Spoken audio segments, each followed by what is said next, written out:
going to go ahead and start. I'll call to order this study session of the Planning Commission of the City of San Clemente for Wednesday, March 6, 2024. And we have an item on our study agenda, which is the Housing Element Implementation Program, Objective Design Standards, presented by our city planner, Jonathan Lightfoot. Jonathan. For the study session? Oh, let me do, yes, you're right. So for the study session, we are missing Vice Chair Camp and Commissioner Davis. All other commissioners are present. Thank you, Chair.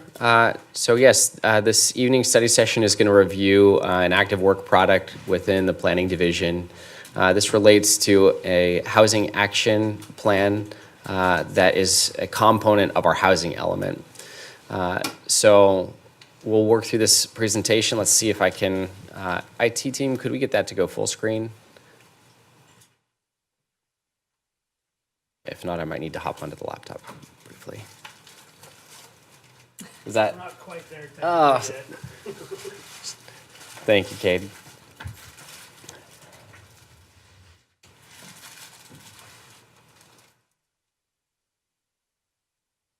Perfect. Okay, so background for the housing element, our 6-cycle housing element, which covers the years 2021 through 2029, was certified by the state in October of 2022. It provides policies and programs to maintain, improve, and accommodate the housing needs of the city. And within that housing element is a housing action plan that identifies specific strategies for implementation related to housing. So here we have the overall goal with the Housing Action Plan to provide adequate sites that are properly planned, zoned, and available for residential and mixed-use development. And 2 key action items of that goal is to create and apply a housing overlay. And action 2 is to develop and codify objective design standards for housing overlay sites. So on this exhibit on the right, you'll see what we currently have in place for the city's affordable housing overlay. So there's a section within our Muni Code that addresses the affordable housing overlay and establishes some standards related to that. You'll see that it kind of mimics our architectural overlay zone. This was adopted in 2006 with modifications in 2011 and 18. It applies to mixed use and neighborhood commercial zone properties located along El Camino Real. And the purpose is to encourage affordable housing in this commercial corridor. It allows housing subject to special zoning requirements in the zoning ordinance. So what's proposed, and I know that this map is not something that you can see clearly from the distance. So not all of those colors are proposed expansions. In the key down below, the green color indicates existing residential medium and residential high. So any multifamily zones is what that green teal color is indicating. That blue color, the darker blue, that is more limited locations, are the locations that were proposed for to be added to the housing overlay. So the modifications will include a change of the name of the overlay. It'll no longer be the affordable, it'll just be the housing overlay. Obviously from this exhibit, there'll be some sites that are added that will follow the same guidelines within that. It'll continue to allow residential uses in non-residential districts that are within the overlay and will allow a streamlined process if the project complies with certain standards, objective design standards. So this slide explains the overlay concept. So this is probably something familiar for all of you and maybe more benefit for the general public. But we have 4 exhibits here. The far left just indicates an aerial view, the land with a snip of San Clemente. The second one includes the parcel denominations of that land. And then the zoning districts is the third graphic with the different colors, yellow being our single family, orange our multifamily, and purple mixed use within that image there. And so the final one on the right indicates or graphically illustrates land on the bottom with zoning that covers a certain area of land, and then an overlay that may not align completely with one zone or another. It might overlap more than one zone, or it might only cover one smaller portion of a larger zone. So what are objective design standards? Remembering back, that was one of the action items. Objective design standards provide a clear set of design requirements for new development that are measurable and definitive, as opposed to subjective guidelines that require interpretation. So on the left column, guidelines are going to be subjective, they're recommended, they're open to interpretation, and use words like should or may.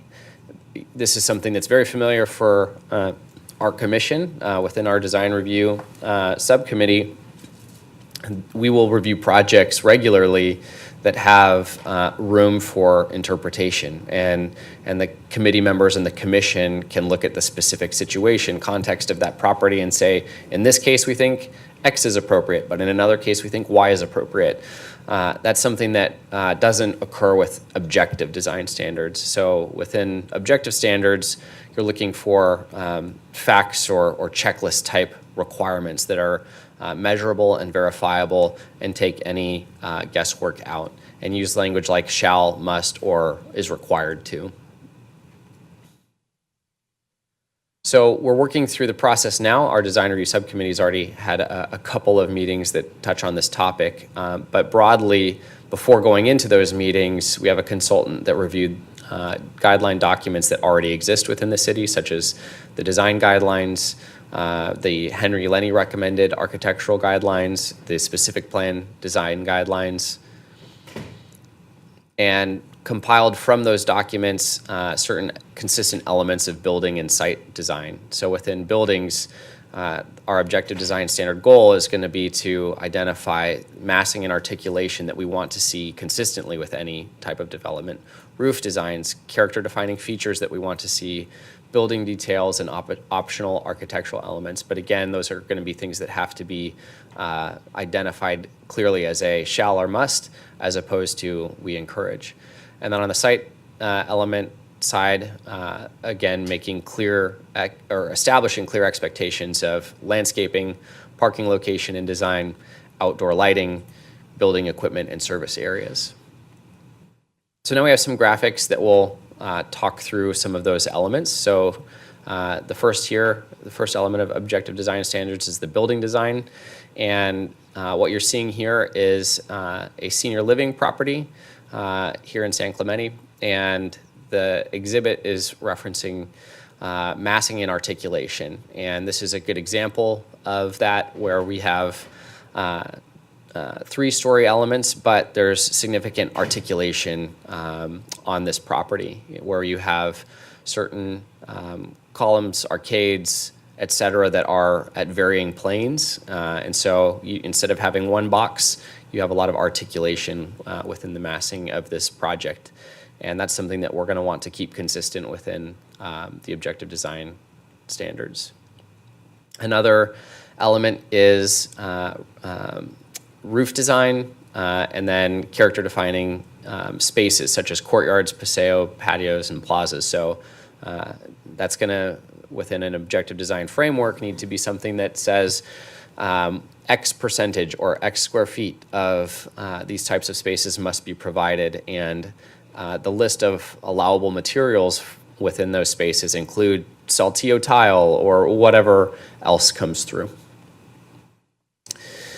Building details, again, we have some call-outs here on this same image where we're identifying windows, balconies, awnings, doors, pavement, and again, within objective design standards, we don't just want to say that you should have fenestration. We want to be pretty clear about the type of windows that we want to see for these types of projects, because again, it won't be going through a discretionary review process. So the discretionary opportunity is going to be when the commission establishes the list. And then from there on, when an applicant comes in with a project that is qualified, they have to follow the checklist that was objectively, or that was discussed by the Planning Commission, and then will be implemented by staff.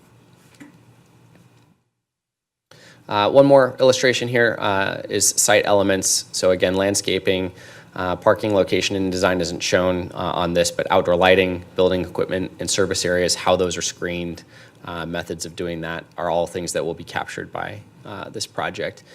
So rewinding, staff kicked off this process with a community survey, taking into account the types of development. So if you took the survey, there were images of different types of multifamily development throughout the city and opportunities to indicate which style of development you thought was most appropriate for the city.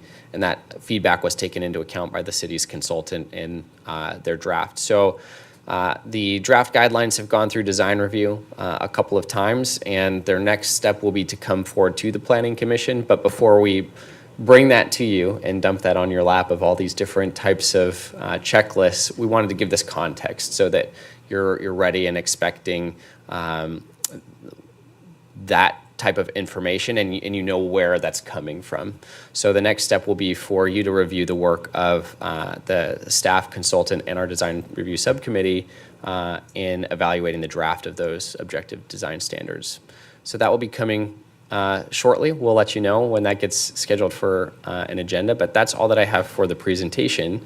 If there are any questions, myself or Adam would be happy to reply or research if we don't have an immediate answer. Terrific. Then thank you so much. Questions? Sorry, you had a slide, I'm going to say probably 8 slides back, that had the blue and green overlay. More. Back one more. Keep going. The map one? The map one. One more. That Yes. one right there. Okay, so I'm looking at the blue, and I see the blue that's, looks like it's an open space. It may not be. The larger blue, where is that? Oh, the one kind of in the middle? In the middle, yeah, the dark blue. Is that Target? The one at La Plata and Mr. Amos? Yeah, because I can't see the street. Correct. Good eyes. Yes. Good eyes. Okay, thank you. That's all I wanted to know, where that was.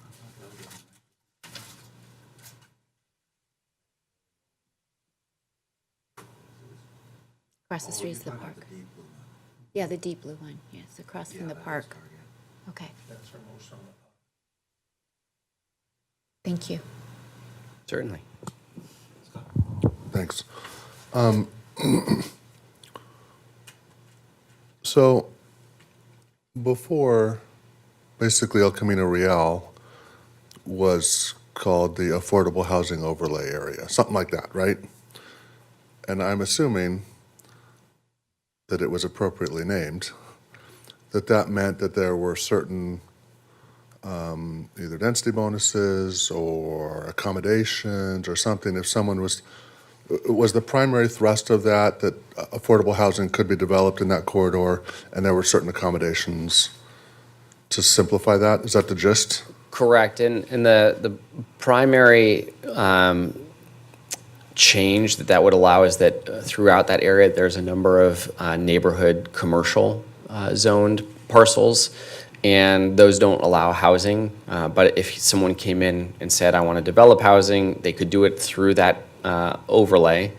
But there are very high criteria for the affordability in order to take advantage of that.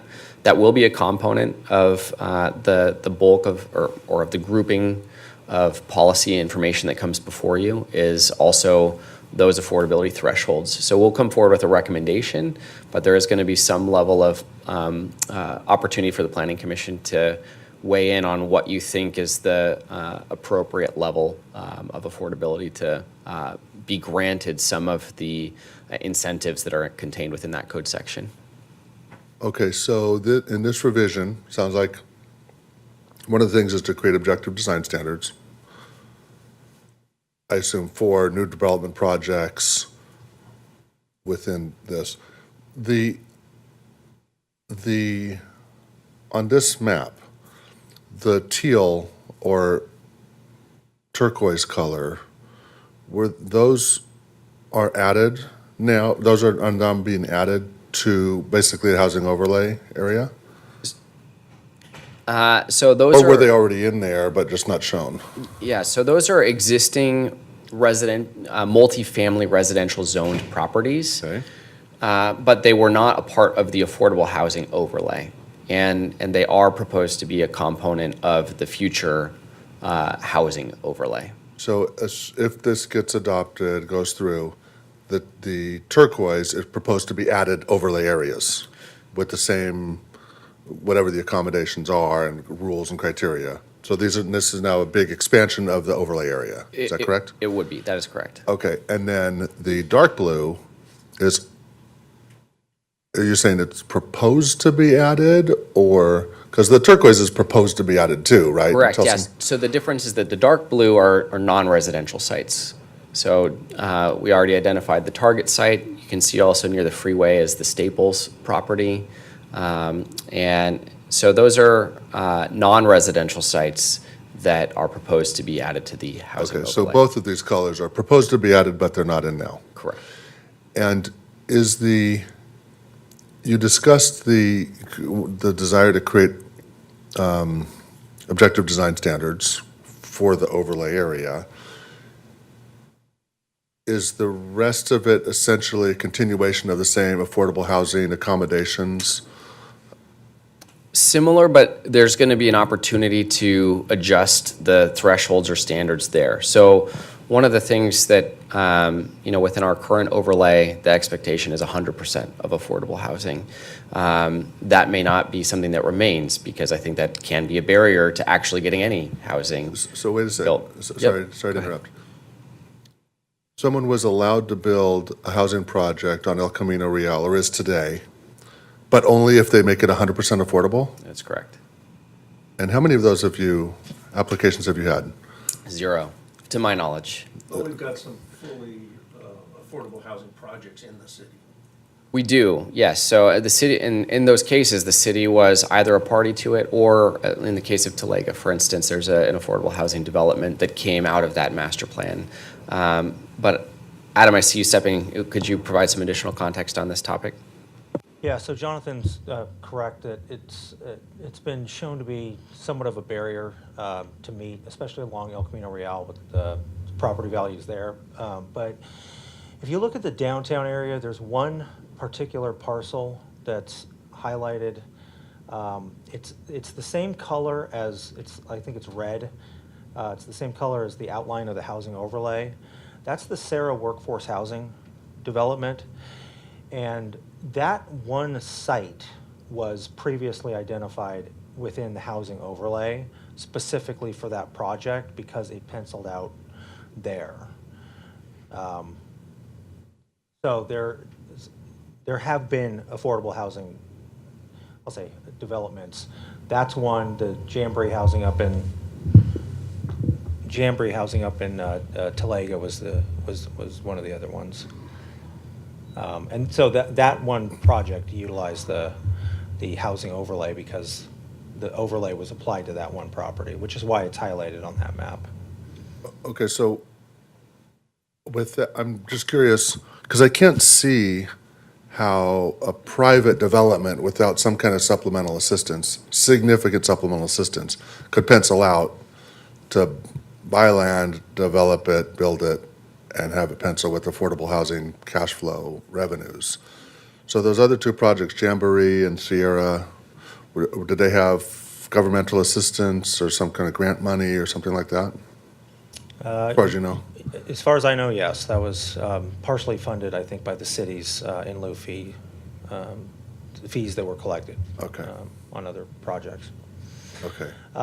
Maybe a better example of an entire housing project that was developed in the housing overlay, which isn't, I don't know if it's specifically tied, but the Cottons Point Senior Housing Project, that was entirely within the housing overlay, and it's because that particular zone allows for that standalone type of residential use on an otherwise neighborhood commercial lot. But that one was not entirely affordable, so it was able to work. Okay.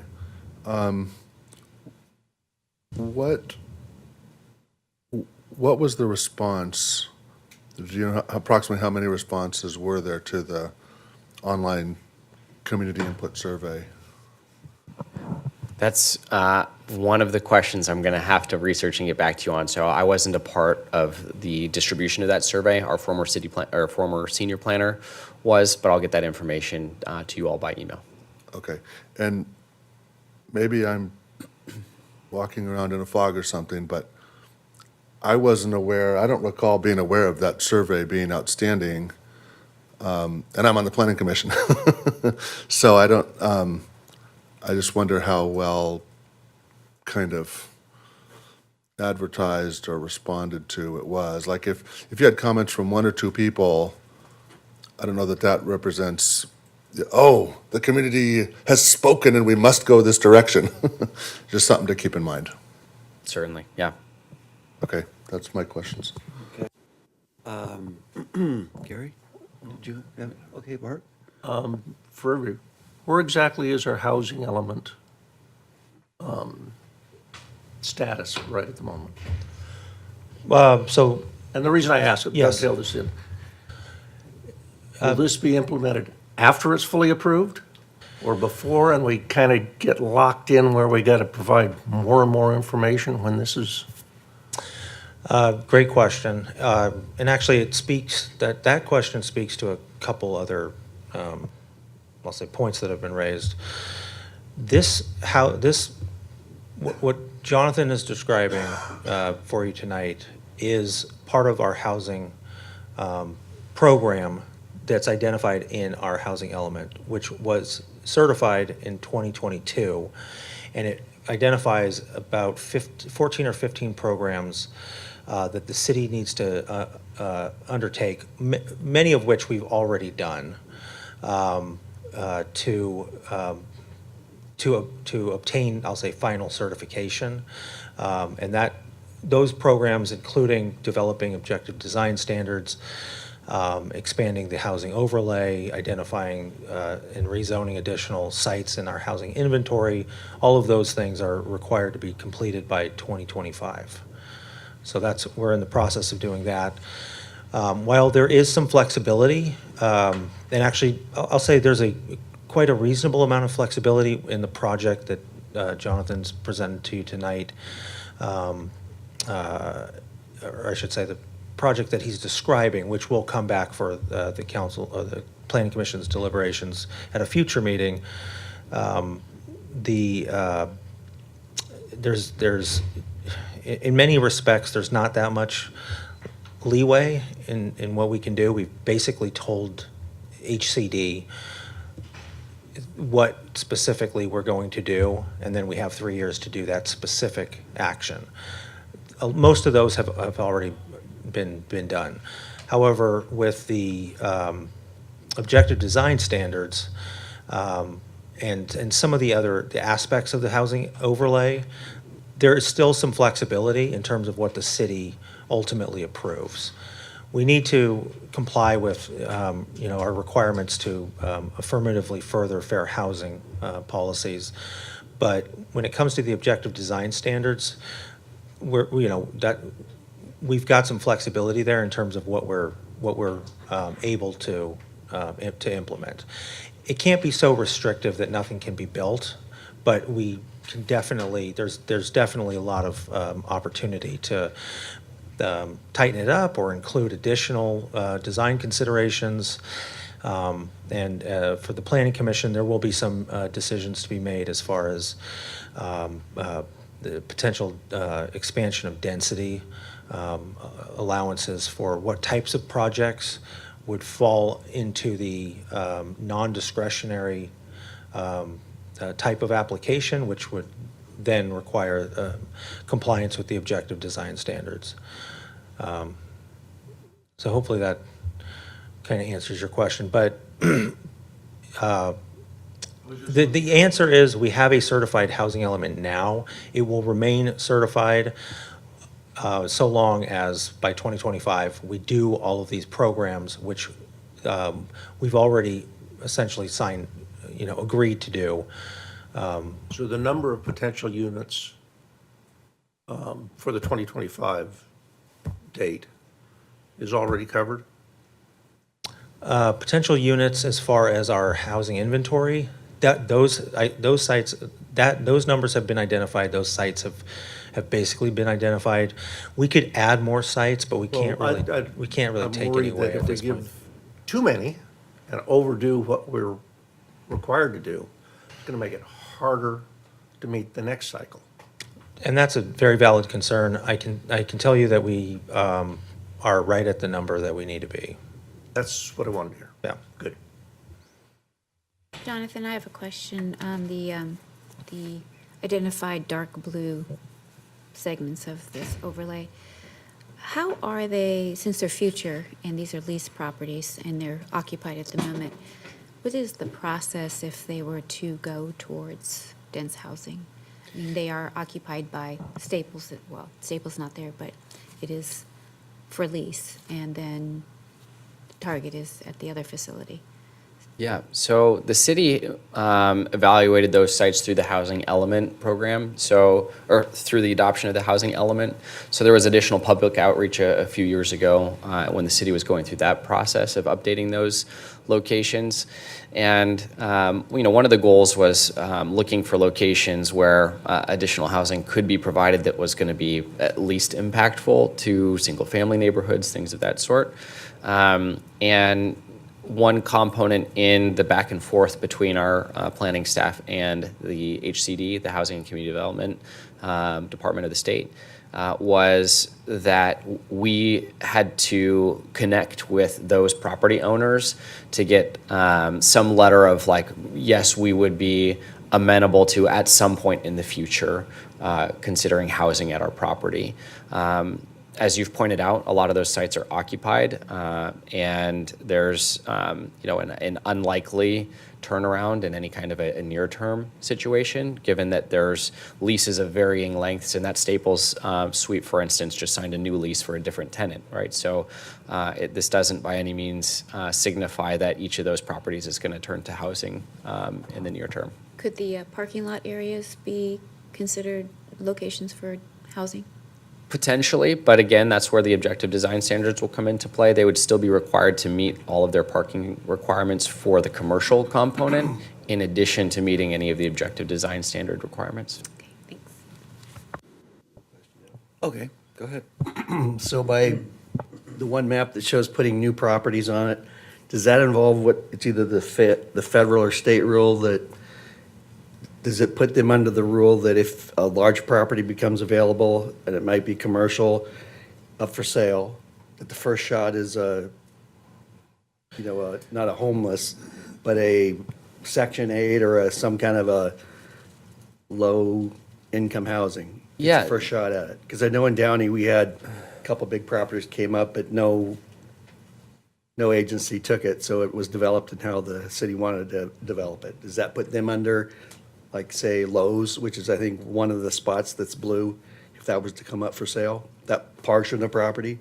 I understand the question, and the answer is no, because that provision that you're referring to would be the Surplus Land Act requirement. So that's only going to come into play if the property is owned by a government entity. So if we owned the land and we were looking to redevelop it, then yes, we have to work with affordable housing developers first.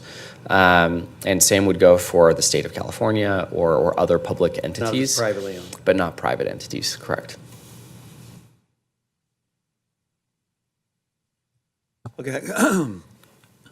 So I think it was a year ago, Bart and I, we were at the League of Cities Commission, Planning Commission training. This is a big topic there. I mean, they had hours of training on this, and everyone's doing it in California because you're required to. Some cities are done, others are, they're all over the place. You can go to cities that have done and go look at them. I've done that. It's interesting. There's a lot of material out there on this. We got some handouts at the seminar on design review. We've been through this actually twice with some preliminary stuff, and I would say if there's a way that you're comfortable, Jonathan, at some point when there's a draft, that that it might be tweaked. If it could be sent out as just general reading, FYI, to everybody, just to give everybody an opportunity to go through the 100 pages before it's, hey, here's your packet on Friday, meeting on Wednesday. Good luck. I just think that would be helpful. The other thing is, just to your point, Scott, when I came back from that seminar, I might have talked to Adam or Cecilia, and I said, hey, what are we doing about that? And they had me meet with Sarah Toma, who was the senior planner at that time, responsible for this. She showed me the survey. I looked at it, had a one-on-one with her. It was posted on the city's website, I believe, like on the homepage. But there, and I believe it might have been mentioned in the San Clemente Times as well, noticed. So there was that effort to collect information, and I had similar concerns that you did. And what I recall from that session was a lot of those questions would resonate with everybody here regarding basically Village by the Sea type of standards. Do you like this? Do you like that? And none of them were LA or things like that. They're all within kind of what we would consider San Clemente architecture. So that's what I recall. So that, just for FYI on that. The other thing that I wanted to just mention is we have done some of this incrementally, in my view, with the streamlining. When we went through the streamlining and we looked at some of our zoning, because I talked to, again, having gone through that training, I did sit down with Christopher, right? And I talked to him about, hey, we could be doing incremental progress on our objective design standards as part of the review of these particular zoning ordinances. And he did a good job. And when you guys might recall this, building materials were specified. Oh, you want to have a window? It has to be like this. You want a wall? It has to have these materials, this setback. It was very objective-ish language. And I did tell him I thought it would be useful if we started employing that standard now, back then when we did it, versus wait and have this big, long workflow in front of us. So he did a good job there, and I think we've seen several already. So I think we'd work through that really well as a team.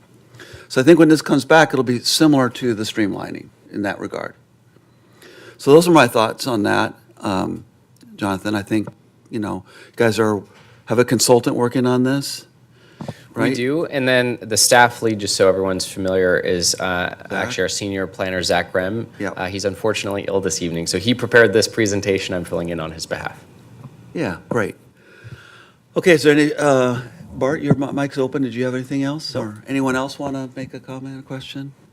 Well, I echo your thought about, hey, here's some light reading. Yeah. Give us a couple weeks to look at it rather than Friday afternoon and see you Wednesday. And you Yeah. kind of get to it Sunday night and like, whoa. Yeah, it's Sunday Night Football. Jonathan, that's a great presentation. Thank you. Adam, thank you for taking the time to also help out. We appreciate it. Did you have anything else, sir? No, I do not. Thank you. Okay. Do you want us to adjourn to the 20th? Or, as we talked about not having a study session that night. Yeah, I think that we don't have anything on the agenda currently, so let's still adjourn to the 20th. Okay. In the case that we have it, then it's there, but we'll send out a cancellation. That's what I expect. I do expect the 20th to be canceled, but let's Okay. adjourn to that and just. I'll in go the ahead off and chance. move then that we adjourn this regular study session to the next one to be held on Wednesday, March 20th, 2024 at 5 p.m. at San Clemente City Hall. Second. Second by Commissioner McCann. All those in favor? Aye. Aye. It is unanimous. Anyone opposed? No. Okay, we stand adjourned. Thank you, everybody.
Good evening and welcome to the regular meeting of the Planning Commission for the City of San Clemente. It is Wednesday, March 6, 2024, 6 p.m.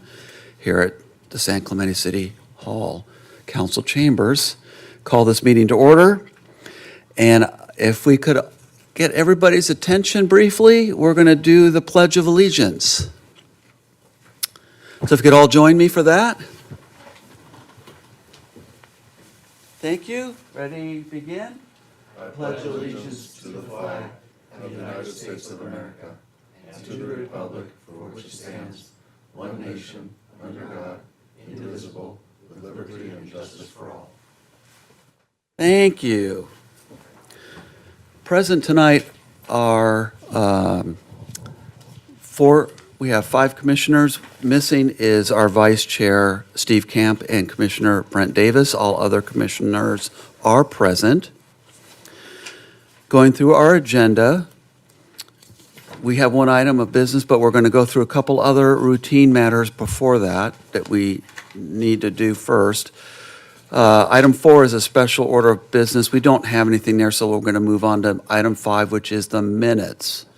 We have two minutes we're going to take an action on. The first one is A. We need a regular motion to adopt that.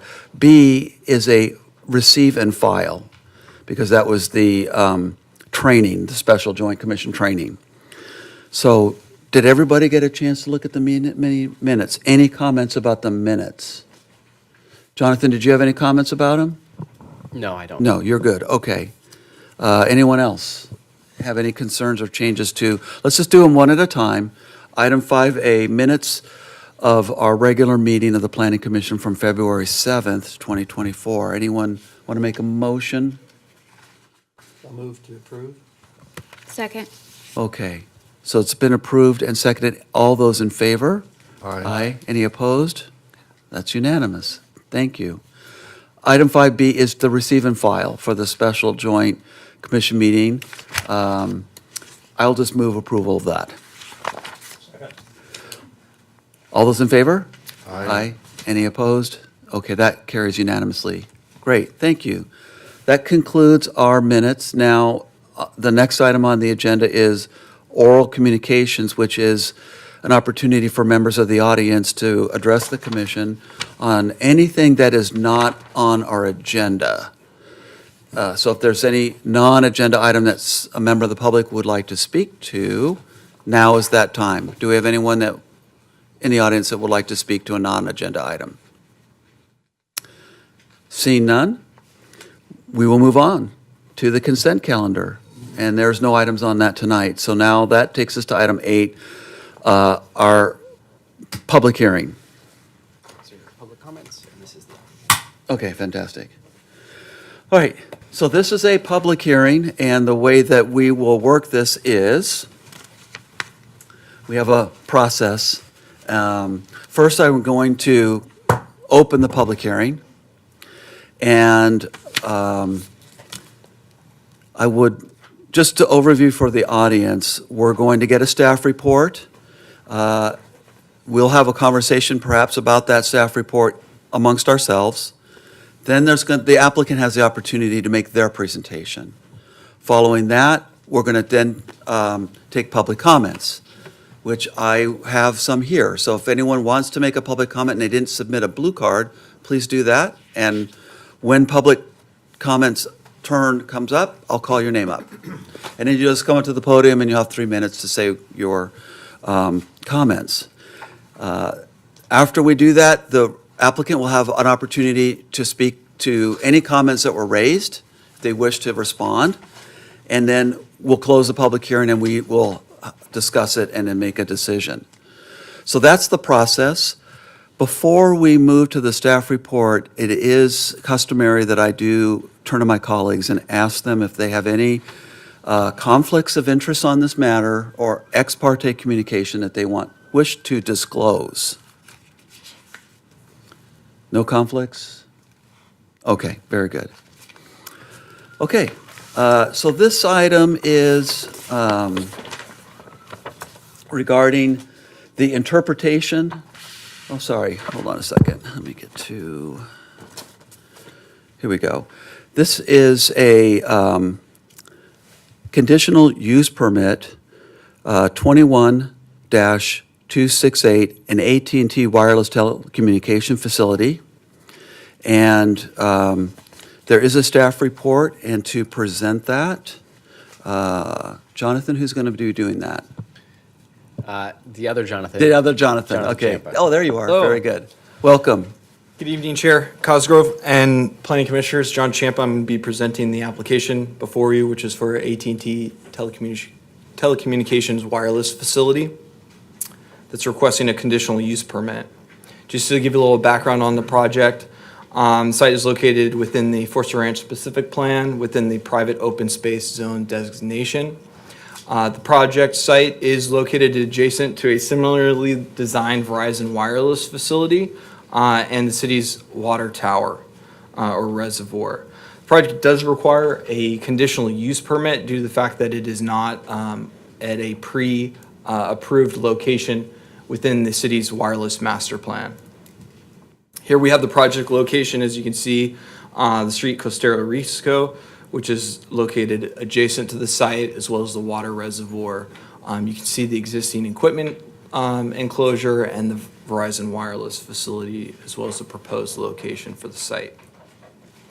Project description that's being requested this evening is for, again, the wireless telecommunication facility, which includes the 22-foot tall wireless facility, which will include 4 6-foot antennas, as well as additional supporting equipment for the facility, and would be designed as a faux mono-eucalyptus or mono-broadleaf designed facility as defined in the wireless master plan. The ground-mounted equipment would result in an expansion of the existing Verizon enclosure that would result in a 280 square foot addition to accommodate the equipment for the proposed facility, which would include a power plant, fuel tank, generator, et cetera, to support the proposed AT&T site. So here we have the site plan in comparison to the with an aerial photo. The general location of the site is about 50 feet away from the Verizon location and 75 feet from the enclosure. Very similarly situated adjacent to the reservoir there, and in a similar height and location and design of the facility at the top of, or at a portion of the slope there. Here we have zoomed in, identifying the equipment as part of the project. So on the left-hand side, we have the equipment enclosure. In its orientation, it would be to match the materials of the existing enclosure in terms of the wall design, as well as the height that would be secured gated access to that. And then on the right-hand side, we have the proposed pole or faux mono broadleaf facility, illustrating the location of the antennas, as well as illustrating the radius there, which is a 10-foot radius where the limbs of the faux tree would be located. Photo simulations of the project, and you can see that it's utilizing some of the similar trees that are out there, eucalyptuses, to try to replicate that particular design. And this is the view from the street, looking at the closest portion of the, or from the closest directive look to the property from Costero Risco. And here we have some site photos. The right-hand side is from the street. So the site would be located on the right-hand corner, or I'm sorry, left-hand corner of that photo. And directly in the center of the photo, and there's a eucalyptus behind it, is that existing Verizon site. And from the designated trail up the street, there we've got the view, which is masked by the hillside there, and you can see the reservoir in the perimeter. So this project did go forward to the design review last year, and all of the comments related to the project were agreed to by the applicant and included in the plans in either in notation and or conditions of approval. Just to go through those quickly, is that the branches would be extended to past the antennas, 12 inches in radius to ensure screening. The foliage would extrude in color to ensure that it doesn't flake off over the years, as well as provide a space between the top of the tree and the antenna. And then the antennas would be additional screening with the leafed antenna stalks. And then conditions of approval 4.3 and 7.1 would be incorporated into the project and design in terms of ensuring implementation of the project's design, in terms of verification of the colors of the materials and samples, as well as providing varying limb lengths to ensure a more natural design of the facility. So again, these are all agreed to by the applicant and incorporated in the design. And to ensure as well that conformance of the design with the city's wireless master plan for mono broadleaf projects, which is this falls within. So with that, staff's recommending the Planning Commission determine the project is exempt per SEQA, as well as in compliance with the city's wireless master plan, and recommending adoption of the draft resolution for the project. So with that, staff and the applicant are available for any questions you may have. Thanks, Jonathan. Let's start with commission questions, and then we'll have the applicant provide their report. Commissioner Crandall, did you want to ask some questions? Please. A question for staff, and so Jonathan, and Gina. Would one of you please outline what our limitations are on finding C for this project, which is the health safety issues of the project, and what opportunities do we have to comment on that and or not? Certainly. So I'll provide an introduction, and then our Deputy City Attorney, Jenna Burns, can augment that if she'd like to. Broadly, the health and safety components of wireless facilities are regulated by the Federal Communications Commission, the FCC. And so though the parameters that they have established, the city can enforce, and we do that by requiring with any submittal of this type an RF EME report, and that's attached to the staff report that's available online. But so long as the facilities are meeting the federal guidelines, those parameters that are established, there's not additional health and safety considerations that the city can take into account subjectively. Thank you. Jonathan, can you comment, is this also under OSHA on the federal side?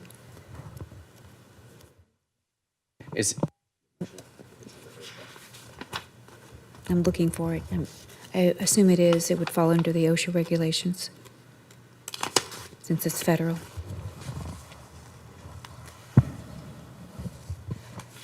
So OSHA, I think I'm a little confused, Commissioner, I apologize. So OSHA and there's Cal OSHA and there's OSHA, which would be, OSHA's on the federal side, but Cal OSHA is obviously on the state side. Those concerns safety as far as employment and labor standards. Correct. Okay. And it is under that, correct? I think it depends. That's a kind of a complicated question in the sense that,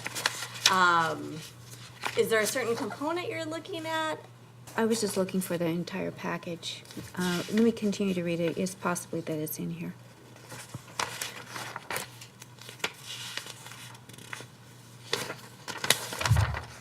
Compliance. Did you want to still have the floor? I just found it. It's Okay. under the preparer certification. It says, is under Commission Occupational Safety and Health Administration, OSHA, in regard to human exposure of radio frequency radiation. So it does fall under their regulations. That was what I was looking for. Thank you. Just to provide additional context, that's on page 28 within attachment 5. And on page 10.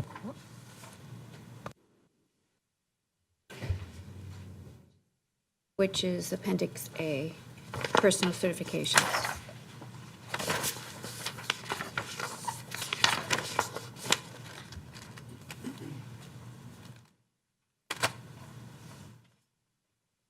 Karen, did you have more? No, I'm good, thank you. Okay. Gary, did you have some questions? Yeah, my question has to do with posting. I drove by the site, I saw some postage of the signs right in front of the address of the site. Were there any other signs posted? Just the 3 signs directly in front of the Directly in site front? off of Is that Conserve, because so- the antenna is like a football field and a third away from the property edge? It is Okay. on site, but yes, that was the closest pedestrian, high visibility. So that's why area. there weren't any signs or anything posted within the neighborhood, because that was so far away from the proposed site anyways. It didn't have to be posted anywhere up and down the street, No, just, it's required to be posted on site. And- so it met the sign, it met the postage requirements, Yes, sir. posting. Okay. Anything else? No. Scott? Just quickly, how far away is the tower from the nearest residence? 350 feet. Thank is you. measured. That's it? Okay. Just a couple questions, Jonathan. What is the height of the monopole again? 22 feet. Okay. It's 22 feet. Now, and maybe this is for the applicant, but is there more than one antenna on the monopole? Or is it just one? There's 4 antenna, 4. Okay. all at the same elevation. Okay. So what is the elevation of the antennas? I believe it's. I can save it. The 15 applicant feet. knows. He'll tell us. Right? He'll tell us. Okay. When you were reviewing this, or when the permit comes in, is there flexibility around where you can put the monopole? We've got the exhibit attachment 2. It's got the light. It's got the blue line around the reservoir. It's a big space there. Is there discretion where that pole goes? Can it go anywhere within that blue rectangle area? Or can you explain a little bit about positioning, the siting of it? That might be more useful for the applicant. The applicant to decide. again? Yeah. Fair enough. Okay. All right. Then I will move us forward to the applicant's presentation. I believe that is Chris Doheny. Yeah, please come forward. You are representing you are the AT&T Wireless applicant. And as such, in our process, you have 10 minutes to make your presentation. Thank you. Thank you. My name's Chris Doheny. I'm with SmartLink Group, and we're here on behalf of AT&T.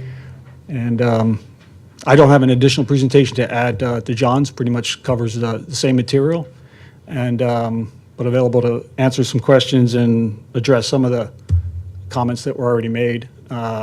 Just to clarify, there is a total of 6 antennas that are proposed on the facility in 2 sectors, 3 antennas for each sector. Trying to remember some of your questions here. On the top height of the antennas, the top height of the facility is 22 feet, top of the tree branches, and then the top of the antennas is 17 feet. And they're 6-foot antennas, or 2 of the larger ones are 6-foot antennas, and the bottom is at 11 feet.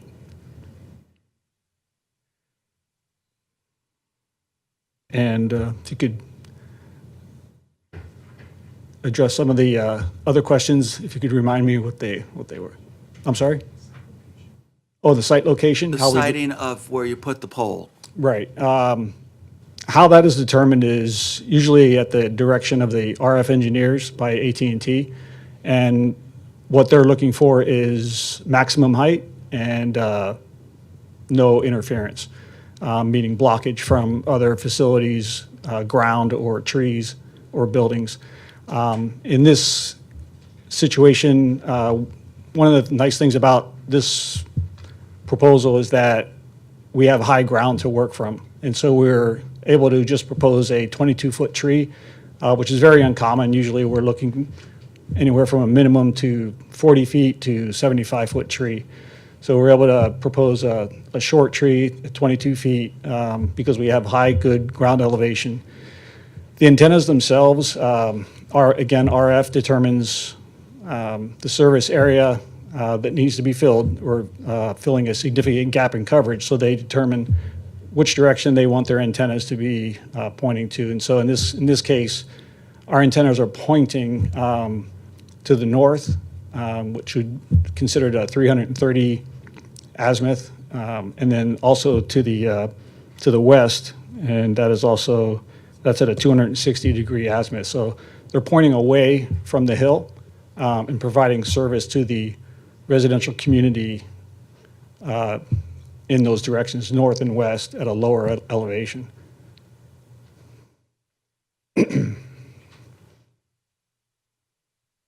I hope that answers the question on site location. We weren't be able to propose the facility down by the water tank because there would be blockage from interference from the water tank itself, and it's probably about another 50 to 100 feet lower in elevation. Typically higher is better, right? Yes, sir. It's also safer if Yeah. it's higher. When you say safer, I mean, if people are concerned about RF, signature higher projects it outwards and upwards, not downwards, yes, typically, right? yes. Yeah. Okay. Did you want to talk about the changes that were made to the project after you went through the design review? Can you just highlight some of the things that you guys modified? Well, a couple of things that we addressed is that the city asked for antenna socks to be placed on the antenna to helps improve the blending of the antennas, the color and texture over the antennas to blend in with the branches. I'm trying to think of the other comments that were brought up. The additional, we originally, I believe, proposed a 20-foot tree. They asked for 5-foot branches from the top of the antenna to the top of the tree to provide more natural appearance of the tree. And I think that's pretty much the main questions from the design review committee. And also the other one that John already addressed was the 12 inches extension from the antennas to the outside of the branches.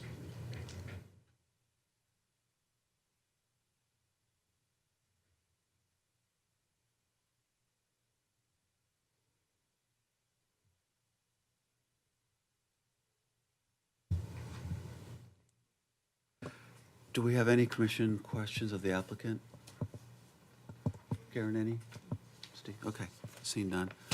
Does that conclude your presentation, Mr. Doheny? Yes. All right. Stand by. We're going to call up public comments, and then I'm going to invite you back up, if you don't mind, Yep. to respond. Sounds good. Thank you. Okay? All right. Question? Oh.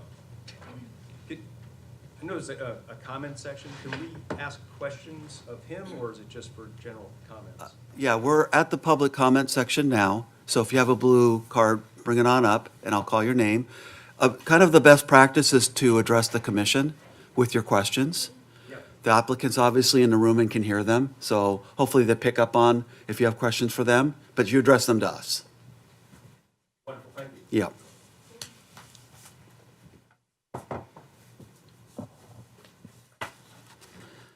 All right, our first public speaker, Chris Ulmer, followed by Mark Whitney, followed by Jackie Whitney.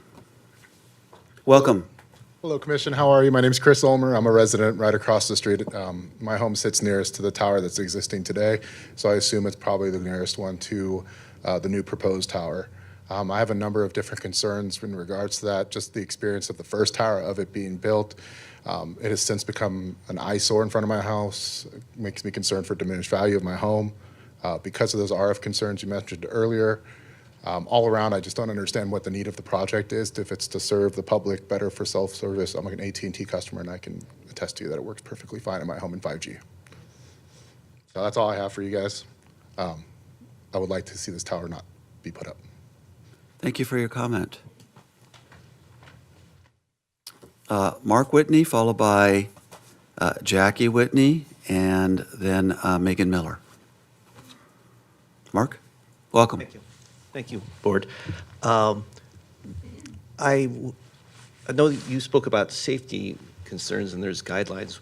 Has it been understood that there's a well-used public hiking trail that passes within 2 or 3 feet of the tower?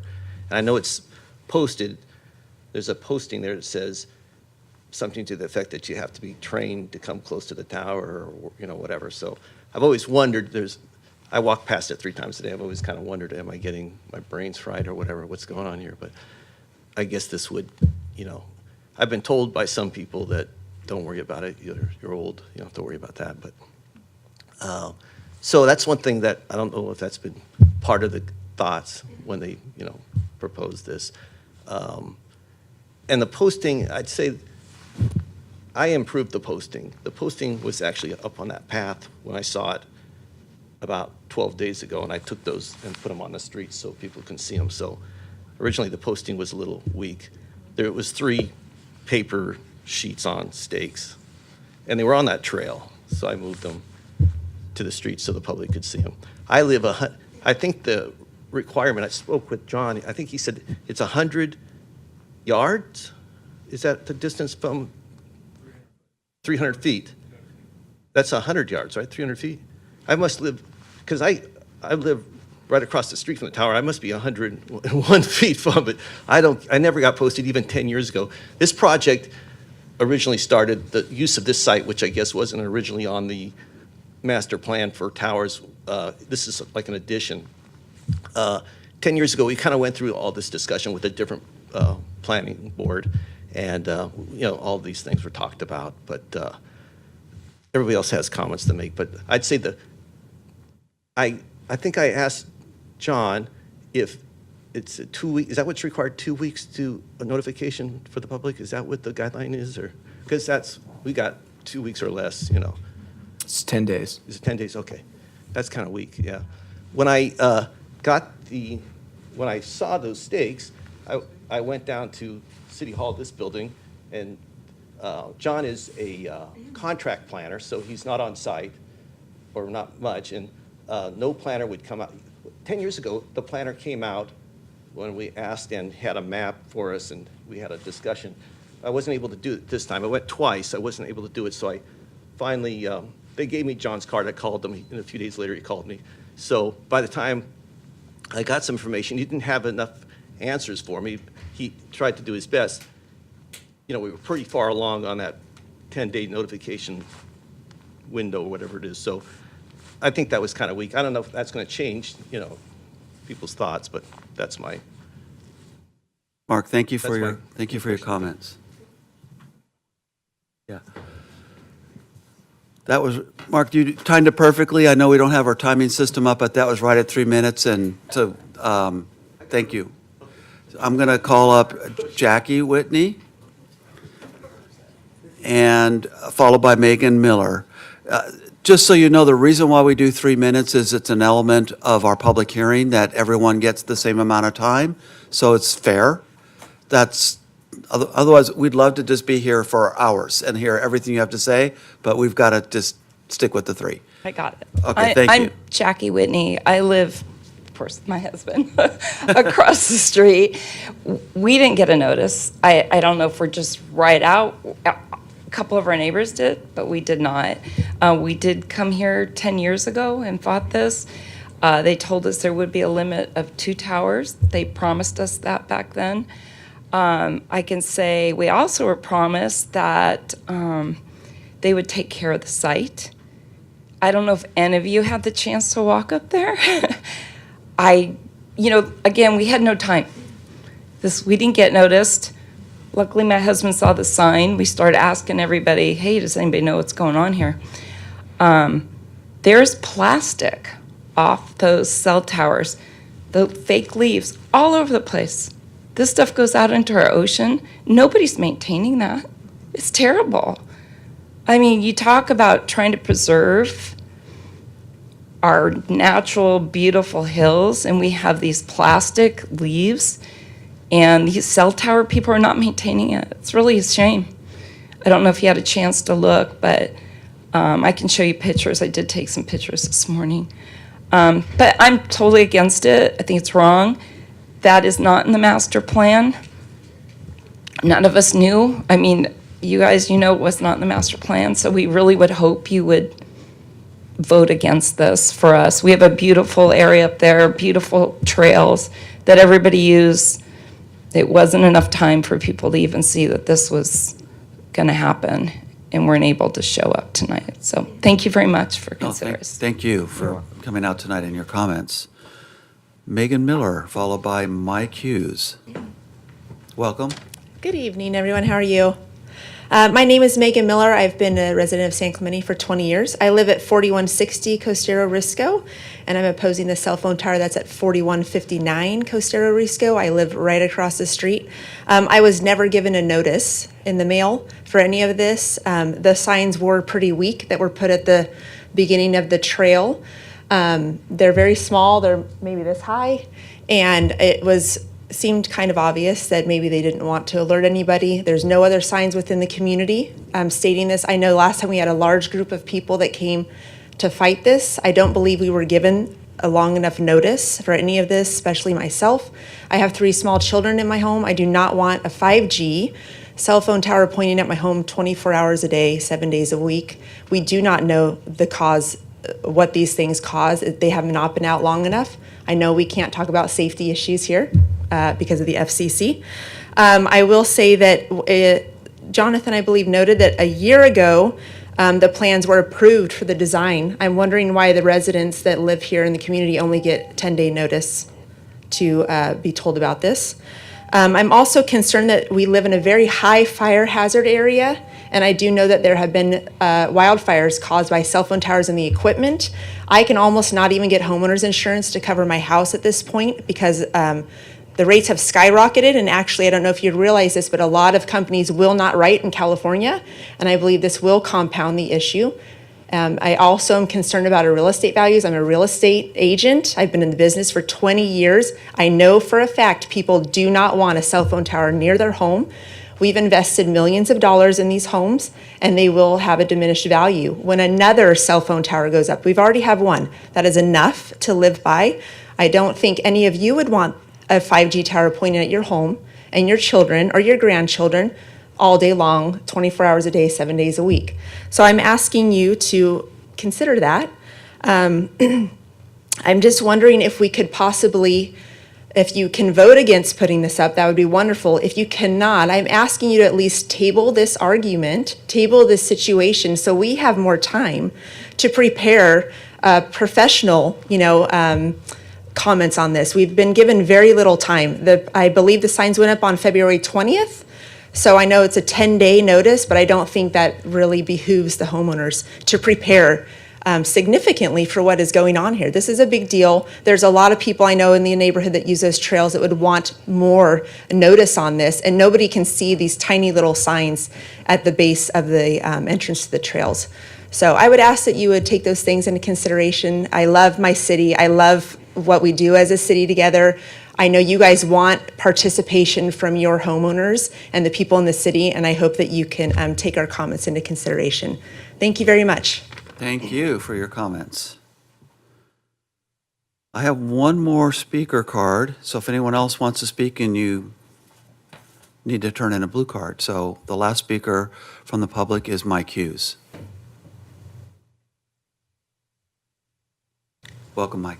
Thank you. Thank you. I'm Mike Hughes. Now, I'm not necessarily opposed to cellular infrastructure, but I am opposed to poorly maintained infrastructure. And that's really what we have right now installed at 4159 Costero Risco. It's very poorly managed and maintained infrastructure. You've heard from the others. I mean, half the plastic leaves have fallen off and pollute the ground. The screening they put around the antennas is hanging off and dangling in the wind. It's a real eyesore. Now, what that tells me, there is no adequate inspection or maintenance of the site aesthetically. And I'd say more important, that tells me there's no adequate inspection structurally or maintenance structurally, and that causes a safety hazard. So with this as a precedent, the first tenant not being accountable for any maintenance standards, I really think it's just irresponsible for the city to let another do the same thing.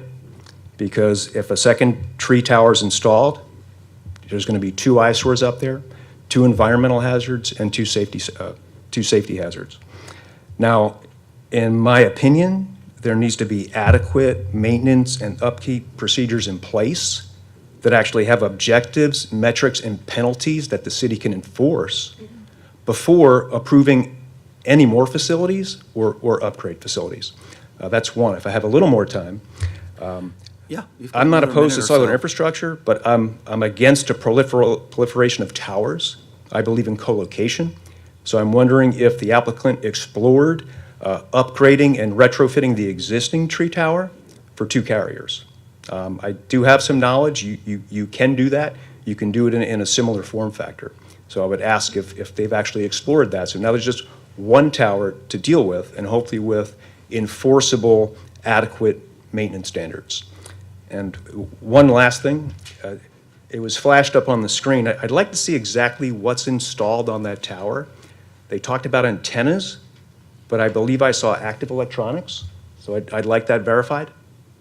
The existing facility is just passive, which is less of a fire risk if it falls down. If there's active electronics up there, that concerns me, especially if there's no maintenance standards. That's it. Thank you. All right. Mr. Applicant, Mr. Doheny, you are invited to come back up and respond to what you've just heard, and I can guide you through it if you need some help. Yeah, would like You'd like some help? some comments if you want to. Sure. Why don't you start with the last comment about what's on the facility? There is the 6 antennas, and there's also proposed for 24 radio units, RRUs, and those are used to help boost the signal of the antennas. So there is electrical power that is supporting the facility, but so yes. So to use a vernacular that our resident spoke to, active electronics, is that a yes? I would say yes. Yes. Okay. There's quite a few comments about the maintenance. Mhm. And what's your response to the maintenance? Do you have a maintenance program? How do you guys maintain the facilities? Can you speak to that? Or are you just simply the site? Generally, the application guy? as he did mention, maintenance guidelines are generally proposed in the conditions of approval. So the city could propose certain conditions to provide for that maintenance on a schedule, or So you're looking for But- the city to help you with that program, sounds like. I think the conditions of approval would commit the carrier to maintain that schedule. Okay. Do you have any other comments just in general about what they normally do in routine, or? As far as they visiting the site about each quarter to check on the generator and power that for about 10 to 15 minutes to make sure that is operating properly. But other than that, no, there's no scheduled maintenance. Okay. What about the co-location? Can you speak to that? Yeah, the co-location was an idea that was presented early on to co-locate on the Verizon facility. In order to do that, you need to maintain a certain separation, a distance between the top of the current antennas and the bottom of the new antennas. So that's generally about 10 feet. So with that requirement, the height of the new tree would be extended up to about 40 feet. So it was decided that instead of having a 40-foot approximately tall tree, to have 2 smaller, shorter trees that would not stand out as much. I see, okay. And then, do you have any comments that you want to make about the hiking trail location?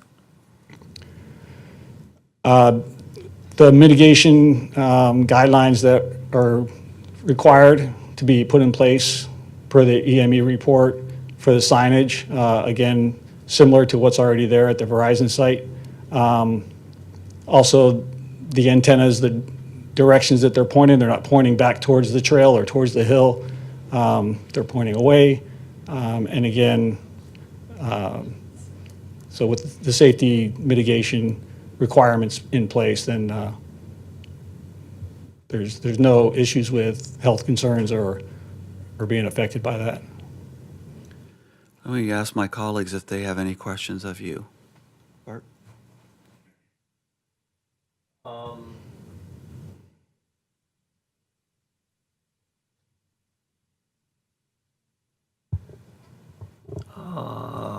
If you didn't receive a approval tonight, or a disapproval, whichever,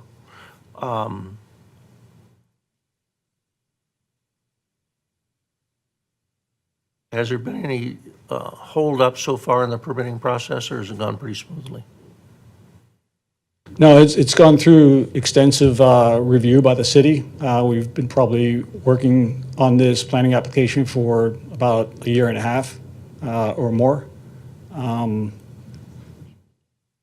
So Okay. it has been lengthy and a thorough review.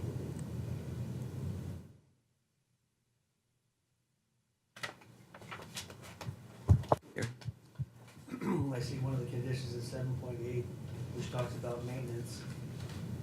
The word yearly is in there.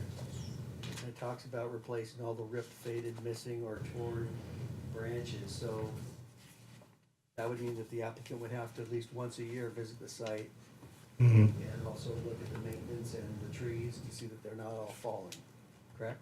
Yes. That's the only I have at this time. Okay. Is that Karen? I don't have a question for you, per se, other than, would you consider having maintenance more than once a year? Yes, we would be open to that. Is twice or 3 times a year unreasonable? No, I'd say twice a year is reasonable. I'd say quarterly is probably too much, but I'd say twice a year is fair. Just because of the season changes and weather. You can stay there, but I have a question for staff as to the notices that were not received by the neighbors and those that wish to appear but did not receive notice in time. What is our procedure as far as the houses that are right there within 100 feet?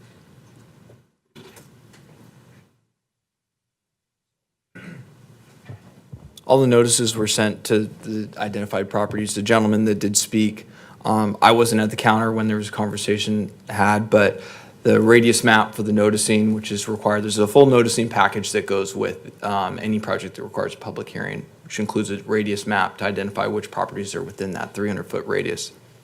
And they reviewed that and concluded that, yes, this gentleman's property was not within 300-foot radius. So due to the location of the site and the proximity of the homes, not very many properties were notified, and that's where likely the majority of the residents were aware of the project as a result of the posting on site. Thank you.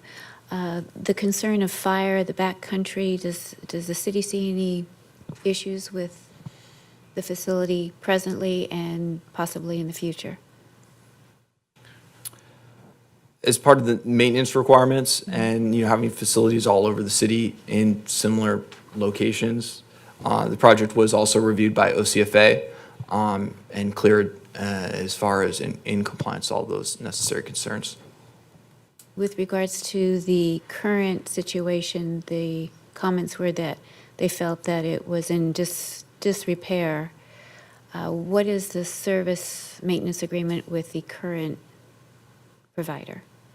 Do you know? I think we'd have to review that maintenance agreement. All of these projects that come forward that are on city property, there's also a lease agreement with the city. So that we would have to review, one, the conditions of approval associated with the original project, as well as that lease agreement with the city, and maybe revisit that with Verizon to get that issue addressed. Not that the other situation with the cell tower that came before us plays into this, but there was a similar complaint that there was lack of maintenance, lack of upkeep. Has the city developed any type of additional plan for these type of cell towers? Are they going out regularly to look at them to make sure that they are in compliance? Or is that not within our purview because it's a federal? I mean, I think it could be within the purview. I think that the Verizon facility, which is an existing facility adjacent to this site, was approved approximately 10 years ago. And so I think that the city has developed best management practices and incorporated in additional conditions of approval for facilities like this to avoid issues that were mentioned this evening related to the maintenance. And I think that that's representative in the condition 7.8. So the city, I think, is, has learned some and is trying to incorporate those conditions into these projects. Are you aware of any OSHA violations on any of the properties that we currently host in our city? With either notices, anything like that, anything that comes up? Jonathan, I can't see you. Speaking from the city attorney's office, I am not. That's all the questions I have. Yeah, go ahead. So again, about noticing, is our notice 300 feet from the property line or 300 feet from the construction site? Because I know when it comes to residential housing, it's from the property line. Correct, right? yes. So it is from the property line. Okay, so if we look at one of these parcel maps, like there's parcel 1 and parcel 2, where's the property line for the water tower? Does it go all the way out to the driveway? Because I think it does. It has to go all the way out to the driveway. I don't know what parcel 2 is. So I think there is, well, this is maybe getting into our discussion, but I'm sure that flag, because this is essentially sort of like a flag lot, right? So that its address where the driveway depresses to meet the street, that is a property line. So that if you go from that point, that edge, people in the cul-de-sac should have been notified. So I think I've already led what my discussion will. If I could just speak to that, in looking at the, sorry, I'm going the wrong direction. The site here, the property lines are reflective around the tower there. I'd have to look at the. Right, but it also extends down the driveway. The cross lines keep going all the way down. Unless you're telling me that you traverse whoever owns that part. Okay, that's my question. And that's it. Jonathan, did you want to speak to that? So it looks as though the parcel 2 is a separate parcel. The project site would be associated with parcel 1. And parcel 2 would be a separate access parcel for the plans on sheet. Looks Probably like best- parcel 1 with the driveway goes all the way down. You look at. That's how the trucks go up. Can I weigh in on this?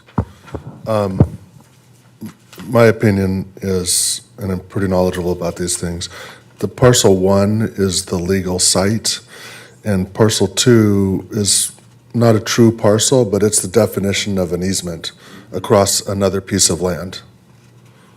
I think that parcel 2 is the trail. Well, it says over here in the lower left corner, legal description, parcel 2, a non-exclusive easement for the purpose of pedestrian, vehicular ingress and egress and utility, blah, blah, blah. So I think parcel 2 is an easement to parcel 1. What you guys noticed from, I don't know. But the legal parcel is parcel 1.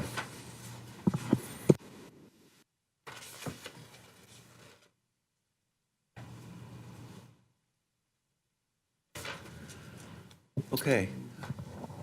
Do we have any more questions of the applicant? Just to wrap this up, did you have any other comments that you want to make in response to what the public comments? No, other than just make one statement as far as one of the gentlemen mentioned they had great service, AT&T service right now. There is a demonstrated significant gap in RF coverage and a difference in the before and post coverage that services the community. So it's definitely a positive effect from the new coverage. And we did supply propagation maps to the city as part of our application that shows that. Okay. Does that conclude any response that you have? That's it. That would be it. Thank All you. right. Thank you very much. Thank you. I'm going to go, are we ready to close the public hearing and to have discussion? All right, I'm going to close the public hearing, and now I'm going to turn to my colleagues and see who would like to lead off with some comments. Can I ask another question? Back to, this is probably for the city attorney, and/or Jonathan, what ability, to stay in compliance with the federal guidelines, what ability do we have, if any, to reject, deny, or modify this application? I'll comment first, and then Jenna, if you wouldn't mind confirming or augmenting anything I have to say. Generally, wireless facilities, cities have to provide an avenue for wireless facilities to be permitted. And so within the city of San Clemente, they can be permitted in any zone. There's different standards that can be applied to those. So typically in open space zones, the height is not capped within our zoning. It's something that can be determined through the discretionary process. So commonly at city facilities, which are often in open space zones, that's the primary avenue of discretion that the commission would have, is determining what height is appropriate. That being said, one caveat to that is the provision of service is something that is supposed to be taken into account. If the applicant has done a fair study of other alternatives in the vicinity, and there are no other alternatives, that does somewhat limit the amount of discretion. And largely, the final component, and this is something that is expressed through our wireless master plan, wireless master plan, is aesthetic considerations, that in certain locations, certain types of treatments might be more appropriate. So our wireless master plan recommends that, for instance, at sports parks, that the facilities be attached to a ball field light standard where it may be less noticeable than a fake tree. But in a location that's further from residences, like our water tower facilities, typically a faux tree is the recommended treatment. And in an urban location, direct attachment to a building might be the recommended location. So those are the things that typically staff will look at to try to prepare a recommendation that can be considered by the commission. Thank you. I guess, as long as I've got the mic, I'll go. To the residents, I definitely heard everything you have to say. I don't think we have a lot of discretion here, to be honest, to those of us sitting up here. I definitely don't think that AT&T is doing this just to make people mad. They must perceive that it's a worthy effort for their coverage, to spend the probably $1 million+ it's going to take to do this. So I don't think they're doing it just for giggles. I'm glad that the maintenance provisions are in the COAs. I'd recommend staff follow up on the other tower to see about the maintenance issues there. But with that, I'll be supportive of the project. Gary, did you want to speak to it? Yeah, I got a couple more title questions. Who owns parcel number 1? I can respond to that. The city of San Clemente owns parcel number 1. So who owns the easement? Well, it says the easement is dedicated to the city of San Clemente. So the easement is dedicated to the city, and it proceeds through property owned by 88 Pacific LLC.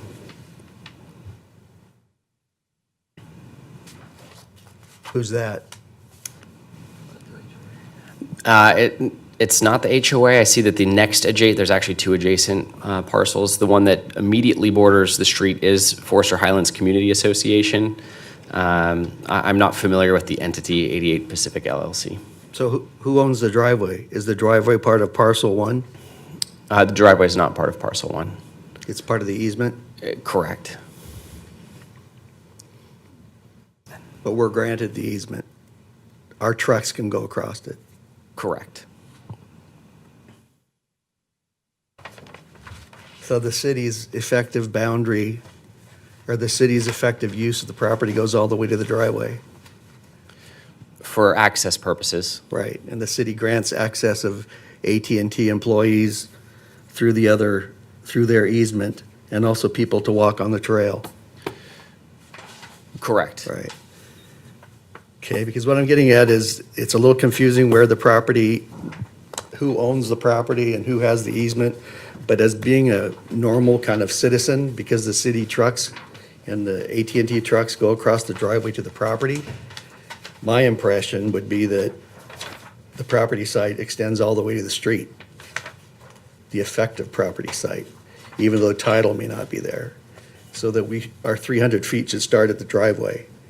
So I would be in favor of delaying this until the appropriate notices are mailed out 300 feet radius from the driveway.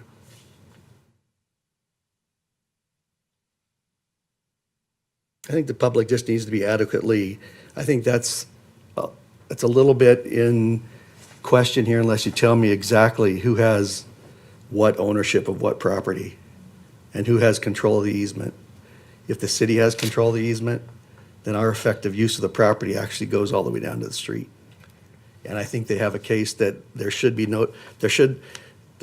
was nothing mailed out because the radius does not extend to any property. But if you go down to where the actual entrance is to get to the piece of property, some residents should have been notified by mail.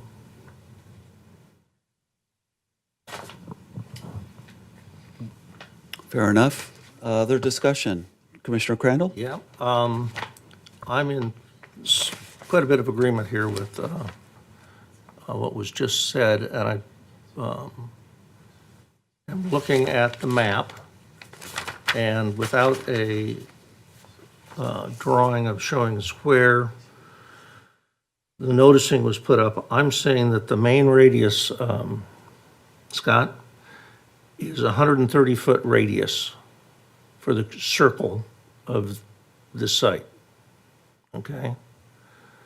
So you can get a good idea of what 130 feet is.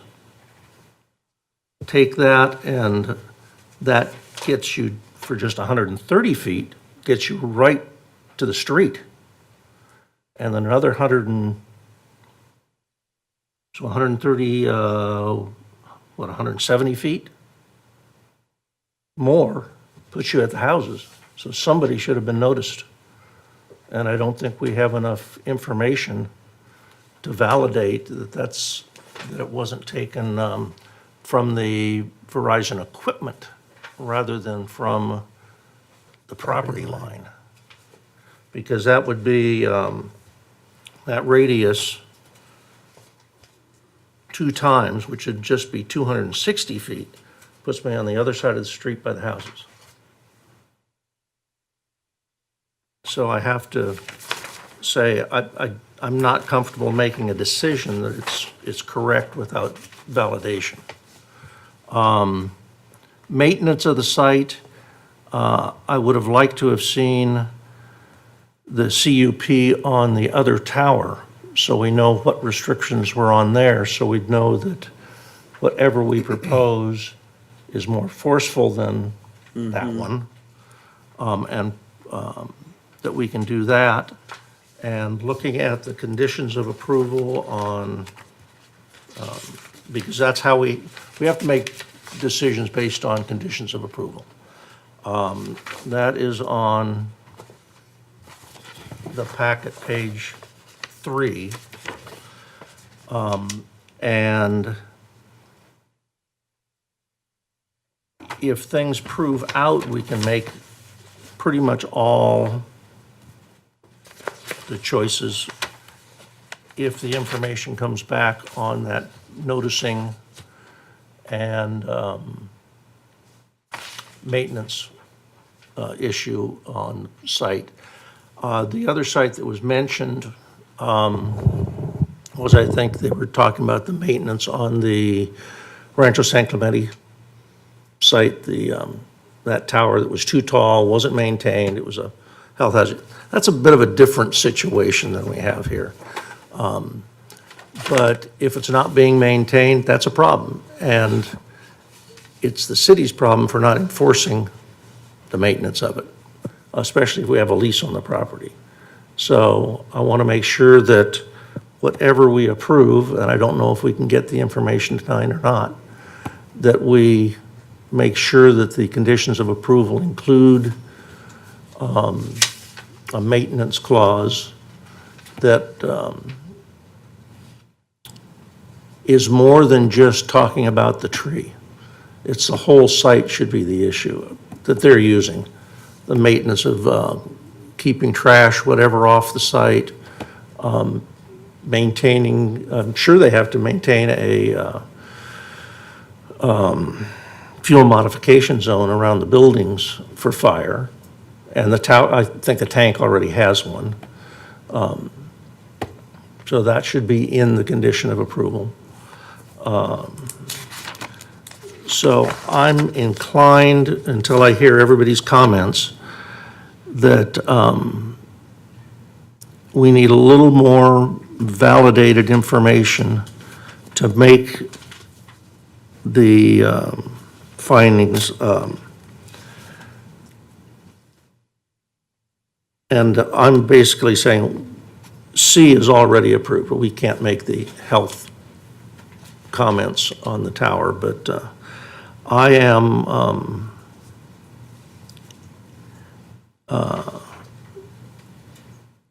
in favor of maybe postponing it rather than making a decision on it, to get the information that we can make the findings on the maintenance of the site and who was notified. Because I would hate to make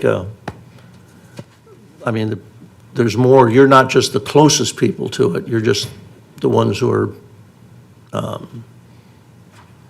more willing to speak up at this point. So there may be more.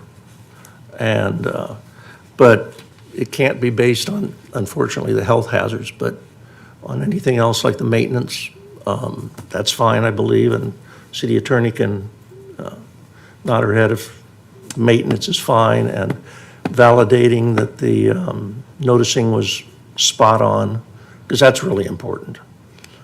We've never kicked one back because of it, but this might be a perfect example where we need to know exactly how it was done, because graphically, I'm measuring it out by dimensions on the drawing, and it looks like there should have been some houses that were noticed, and we don't know if they were or not.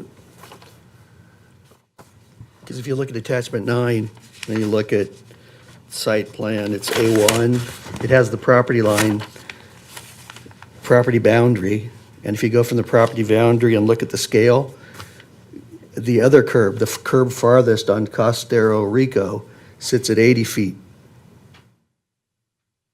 And we're supposed to go out 300. So I think there hasn't been proper notice. We need to err on the side of the residents. That's who we sit here for. And I'll also be for delaying it till proper notice. Yeah, if I could just provide a quick comment. I don't know, John, if you, my laptop unfortunately is out of power. We We do require with the noticing packet a radius map, and so that will illustrate the parcel that it's being measured from, as well as the boundary that extrudes out 300 feet from that parcel.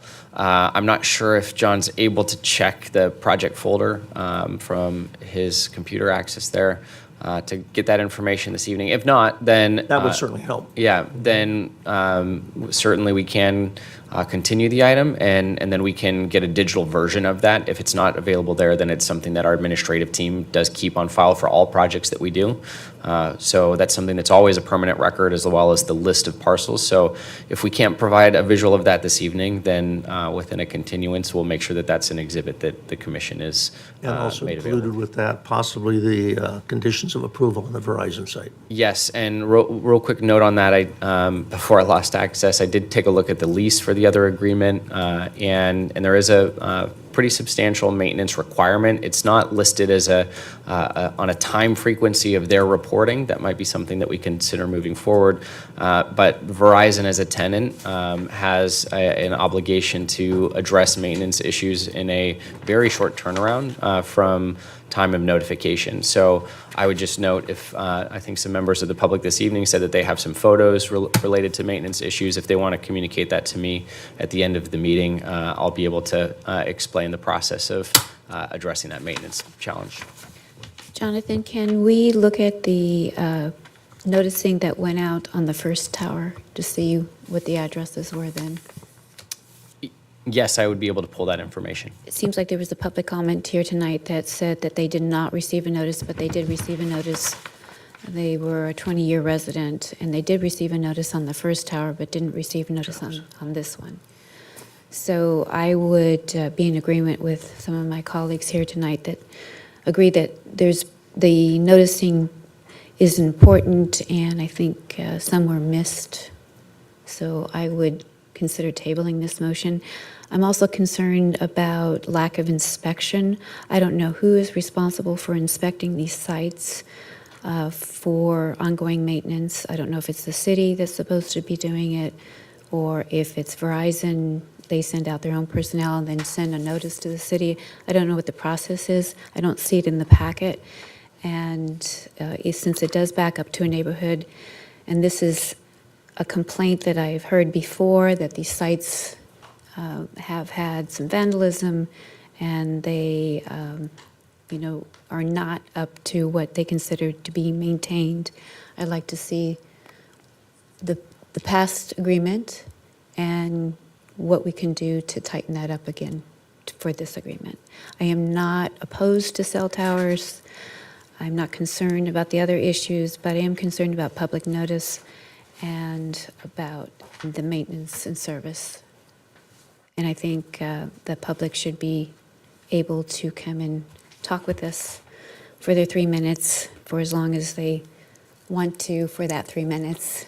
And I only see a handful here, and I just have a feeling more would have come out tonight if they were informed. Real quick, for clarification purposes or understanding. So when radius maps are prepared, they're, for the most part these days, prepared by outside professional radius map companies. Is that correct? That's correct. And in doing so, the preparer certifies that all of the addresses on the list are within the specified range of the parcel, wherever that's defined, with or without but it's certified by the preparer that this includes all the people within the specified radius. Is that correct? That's correct. And then, do they give the amount of postage and the notices to the city, and the city sends them out, which ensures that they in fact got mailed out, correct? It's not on the applicant to do it, it goes through city hands and out to the postman, correct? That's correct. Okay, There's 130, thank you. All right, let me see if I can summarize where we're at. there's 300. My sense is, Jonathan, we're looking at continuing this item. If you could be thinking about that. And what I'm hearing tonight is our concerns about the notice. And I understand what Commissioner McCann just said. It sounds right. I think we're wanting to err on out of abundance of caution, that we have notified correctly and properly. that we take into consideration the boundary discussion that was held tonight, so that it might encompass more of the community.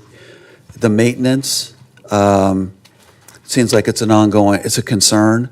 And I'm wondering if a bond is something that we can be requiring be deposited as a matter of policy going forward, so that if in routine the maintenance isn't being performed, instead of trying to chase them down, we have money to perform it ourselves.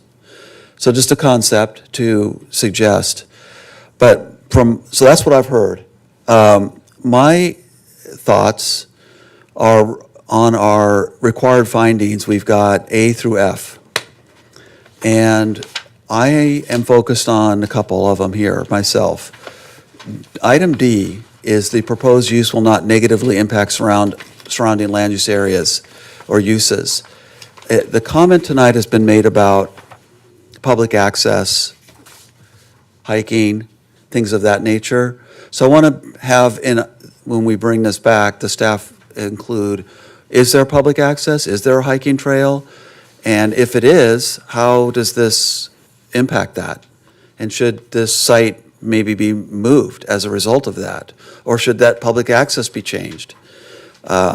Item D is a concern that I heard from the community, and I think we should be concerned about that as well. And I'm sure that the RF engineers look at the position of within the site of the antenna from a engineering perspective, but maybe not take into consideration the holistic, well, there's people here, there's people there, and maybe there needs to be further revisiting of that location with that in mind. Maybe that can be moved higher up or further back, or I don't know, but item D, I think, is a valid concern. I can't make that finding tonight with what I heard. Item F, the proposed project will not create an adverse visual impact to the surrounding area. And I did hear concerns about that just the line of sight of it, just right there. So perhaps, again, tied in with item D, that could be addressed as well in terms of the visual impact, because it does seem very direct, like you're looking right at it. And is there a way to, again, push it further up the hill, push it further back? Maybe the RF engineering has to be redone. Okay, they have to redo it. But I think we need to express to the applicant, we would like for them to go to revisit the location to account for these concerns and see if they can come back with something that's a different location on the site. Those would be my concerns, plus the ones that I've already summarized that I've heard. And I've got one more when you're done. Okay, I'm done. Go ahead, Commissioner Crandall. Go to page 3 of our resolution.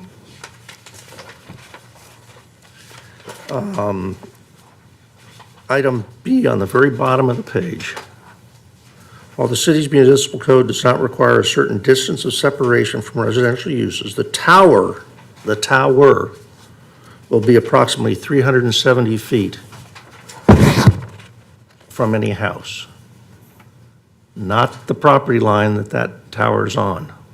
So I think from the property line, those houses are definitely, if you look at the map, within 300 feet. Mm-hmm. He's got the map, he was able to pull up the radius map, if you guys want to look at it. There you go. It looks like 1, 2, 3, 4, 5, 6. That whole bend, it should have Should have been, been notified. Yeah, they were. Oh, they were notified? I'm in there, I was not notified. Okay, very good. Then it's a good discussion. Thank you. Jonathan, if we decide to continue this, do you have enough information? And do you have any questions for us as to what we're thinking? I don't have any questions currently. I do want to offer a chance for John Champa to ask as well. And then I just want to provide one quick note as well. Like as Commissioner McCann mentioned with the notification process, when those come in, it is certified by a third party, and then the city is the one that does mail those out. Obviously, that's not something that we are typically getting return receipts on from those who do receive them. And so there is a very clear note within the municipal code that there's not a requirement of verification that every single property did receive that. And so just providing that context. One other thing, and this is a matter of policy, just for the commission's awareness, the programmatic process here with the radius that you see is for the property ownership to be notified.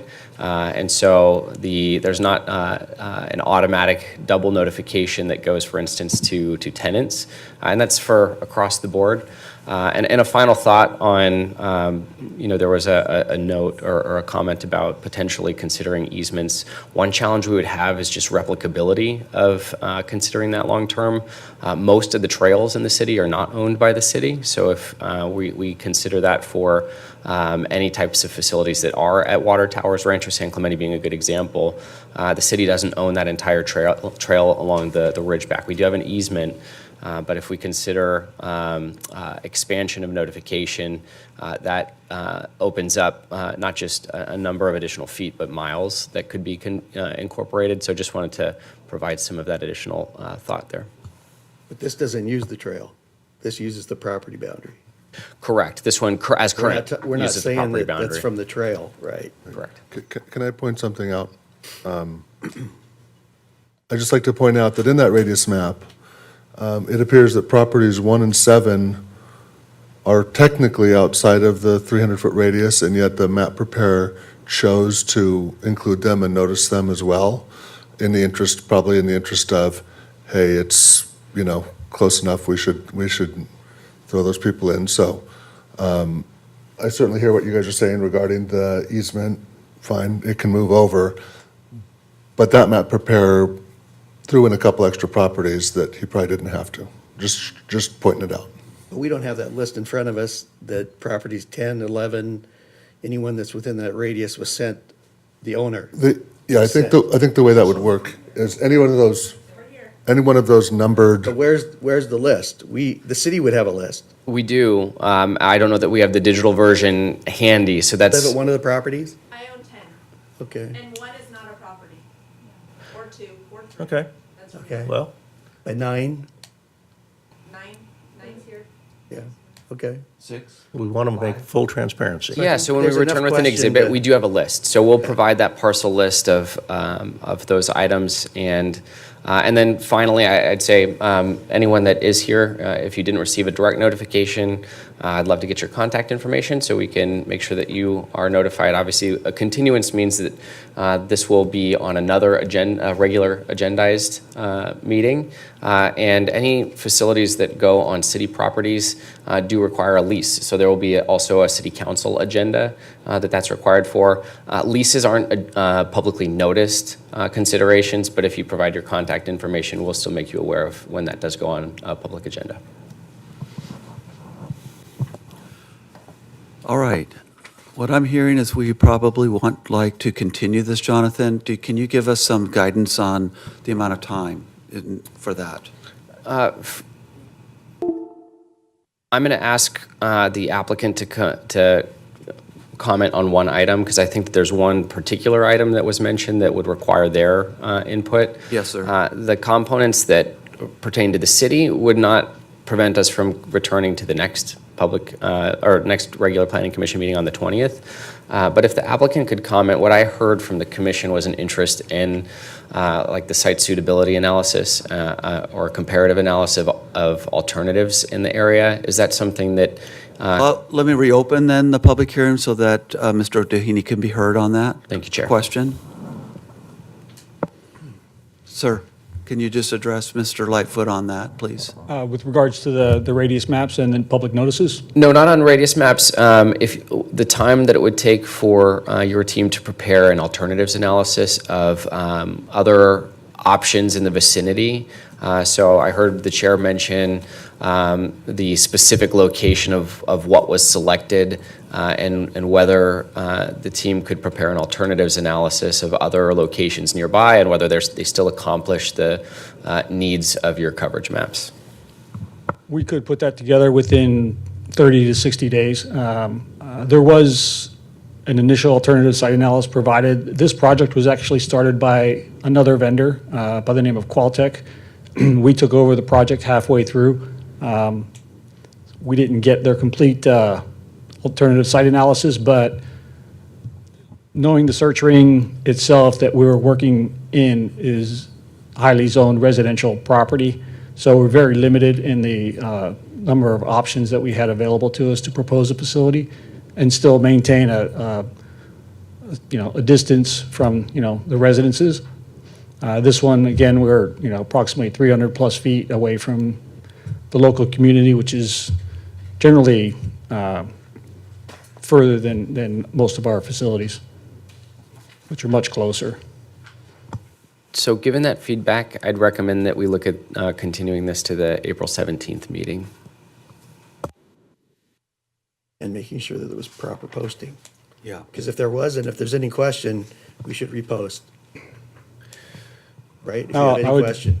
I would be open to, if you, is suggesting that changing the 300, we can make it to 500 feet. Some cities, all cities are, provide a, I'd like to see different that. guidelines, so we could Of the property. extend that out to 500 feet. Yep. I can see the 300 feet based on where it was measured from. We're not going to get too many residences included in that, so. Yeah, we at the city can't require that, but if the applicant is willing to do that, that I think is a good gesture for additional Absolutely. notification. Yeah. Mr. Hughes, I heard that possibly you would consider adding a twice-a-year maintenance in your Yes. proposal? Yeah. So what I'm asking for consideration from you, sir, is also just the site location and to the degree that you could move it maybe even further back or higher and take into consideration if there's walking trails nearby or things of that nature, that where there's public access, whether it's authorized or not, that be considered by your organization and come back with alternatives that would be better suited for this neighborhood. We could look at that, look at the property itself to see if there is a better alternative, but having walked the property myself and seeing the layout, this is probably one of the most favorable locations for the facility. If we do propose going on a higher elevation, again, you're going to have the question of whether that's going to stand out more. So we try to find a compromising location that's also going to have the level ground that is going to be able to support a facility. And you've got the residents here. I would highly encourage you to maybe make contact and maybe have walk the site with a couple of them and talk it through. Get their input, see what they think. And to note also, just the photo sims that were provided that John showed during his presentation, generally our facilities are going to stand out much more. They're going to the trees are going to be taller, have more exposure. In this situation, they're actually pretty well blending in with the background and environment. Mm-hmm. Okay, so the April 17th, is that an adequate amount of time for you? Yes. Okay.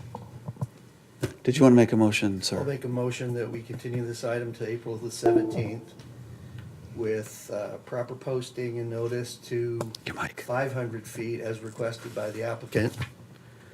And that's it. Because proper posting will allow, at 500 feet, you to go through your addresses.